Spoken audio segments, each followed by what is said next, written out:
Thank you, Acting Deputy Speaker. Higher education should open doors of opportunity for every Australian, no matter their postcode, background or bank balance. For people in regional Australia, access to education matters deeply and has long-lasting consequences. The landmark Universities Accord review, released in early 2024 and led by Professor Mary O'Kane, argued that Australia must increase the share of the workforce with tertiary qualifications from around 60% today to at least 80% by 2050. Now, that's a nation-building task and one on which our productivity nationally depends.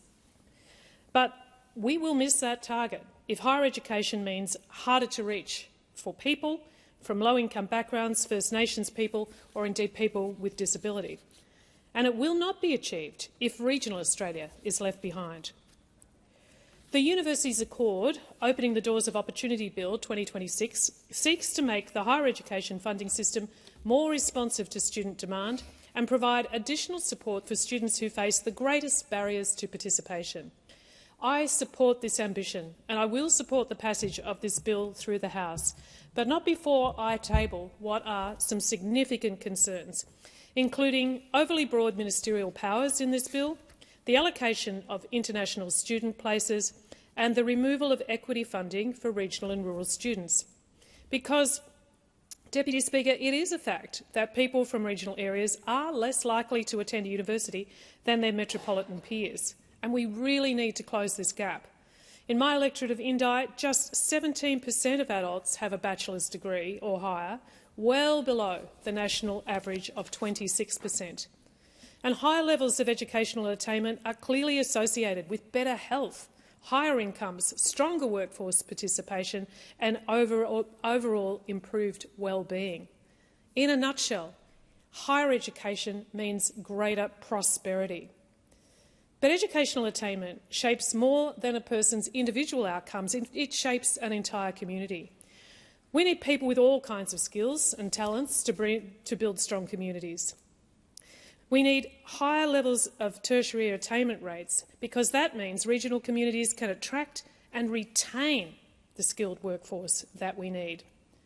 Research from the Grattan Institute shows that when a school leaver moves to a major city for university, only 1 in 5 return to the regions within a decade. And by contrast, when regional students study at a regional campus close to home, 3/4 of them stay local for the long term. So strong tertiary options close to home means more young people can build a future for themselves in the community that raised them, and the community sees the benefit of nurturing their young.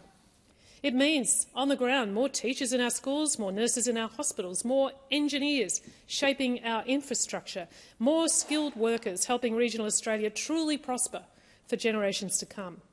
And it means more opportunity for people actually at every stage of life to pursue further study. Mid-career people, people changing their careers, people undertaking research higher degrees. Beyond supporting our workforce pipelines, regional universities play a central role in research and help communities seize new economic opportunities and innovation. Some of the most fantastic ideas and innovative solutions come from the regional universities. And it's why regional universities like La Trobe and Charles Sturt University are so important to the electorate of Indi and so important across rural and regional areas, because they don't just provide education, they are an investment in the long-term productivity and prosperity of our regions. The role that they play in the electorate of Indi is truly transformative. This bill amends several acts relating to higher education. First, it establishes a managed growth funding system.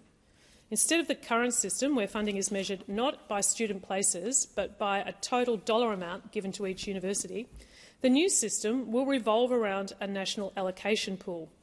This pool, measured in total student places, will be set by the Minister and allocated by the Australian Tertiary Education Commission, or ATEC. That pool could grow on the Commission's advice, particularly to meet demand from students from low socio-economic, regional and remote backgrounds. The bill also introduces needs-based funding supplements.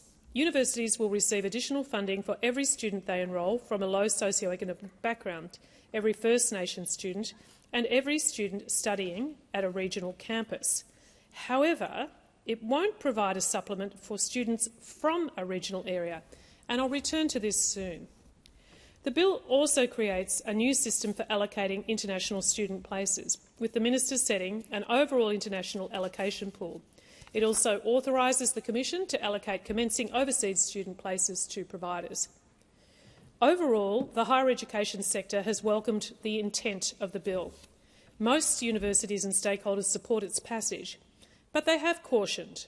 They've cautioned against rushing this bill through the Parliament. The CEO of Universities Australia, Luke Sheehy, has said, and I quote, "The ambition is right, but the detail matters. Changes of this scale need to be scrutinised closely to make sure that we get this right for the students, for the universities and for the nation." Well, I agree. The government should not move this bill through either House before the Senate inquiry has reported. If the ambition is right, then the Parliament must take the time to get the detail right and prevent any perverse outcomes that shut the door. I want to focus on the managed growth system that this bill creates. Some stakeholders, particularly those with a metropolitan focus, have warned that the introduction of a managed growth system could reduce student choice. This argument is linked to new penalties if a university enrolls above its allocation, something known as over-enrolment. Some universities argue the penalties will make them more cautious about offering places, and the aggregate drop could disproportionately affect access for rural, First Nations and low socioeconomic students. However, I've listened to universities in my electorate who believe the concerns around managed growth impacting access are overblown and misguided. These regional universities argue that when a metropolitan university over-enrolls students, it disproportionately pulls students away from smaller universities and those in rural areas. A core focus of smaller and regional universities is to expand higher education for underrepresented students, and they do an outstanding job supporting equity and regional enrolments.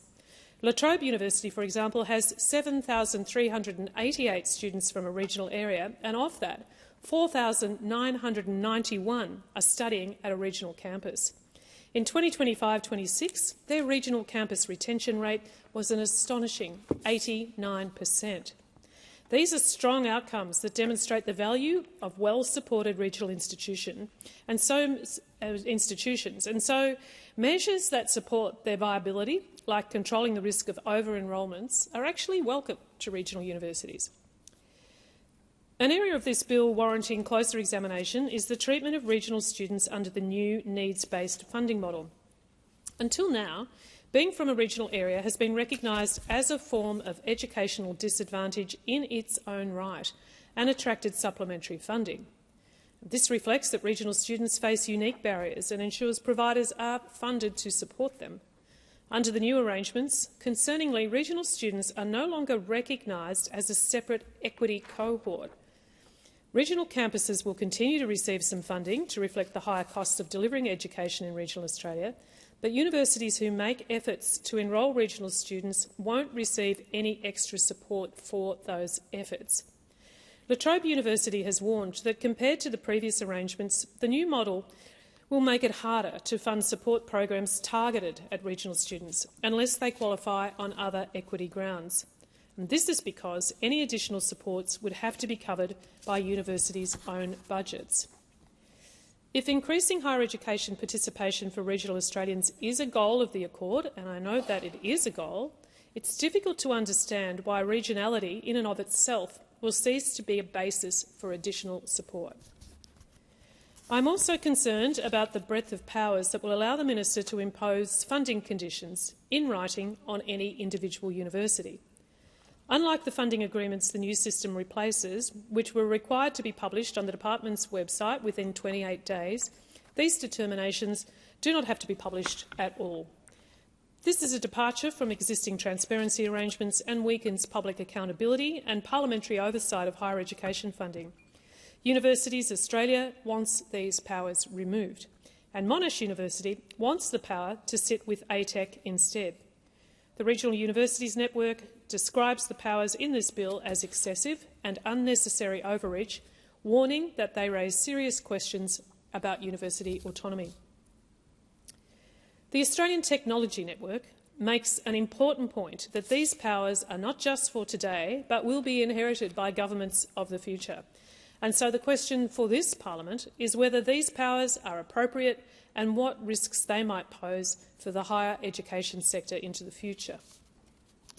Deputy Speaker, I am also concerned about the proposed power for the Commission to allocate international student places. While moving this power from the Minister to the Commissioner is absolutely an improvement, I'm yet to be convinced that powers of this kind will benefit domestic students, universities or the Australian economy. The Universities Accord did not recommend enrolment caps and warned restrictions of this kind would largely benefit metropolitan institutions. I remain concerned that this proposal could damage Australia's international reputation, suppress a significant driver of our economy and undermine the viability of regional universities. Let's not forget, international education is Australia's fourth largest export, bringing in $54 billion nationally and $18 billion into Victoria alone. International education as a revenue raiser should never become an end in and of itself, though. So the challenge is to get the balance right, because for regional universities, revenue from international enrolments helps underwrite delivery of regional campuses, courses and services. Strong and sensible regulation is of course necessary, without scapegoating international students.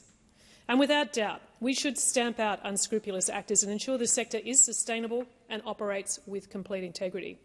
But we should also be careful that allocation powers are not self-defeating and ultimately undermine the sector's ability to deliver quality education to Australian students.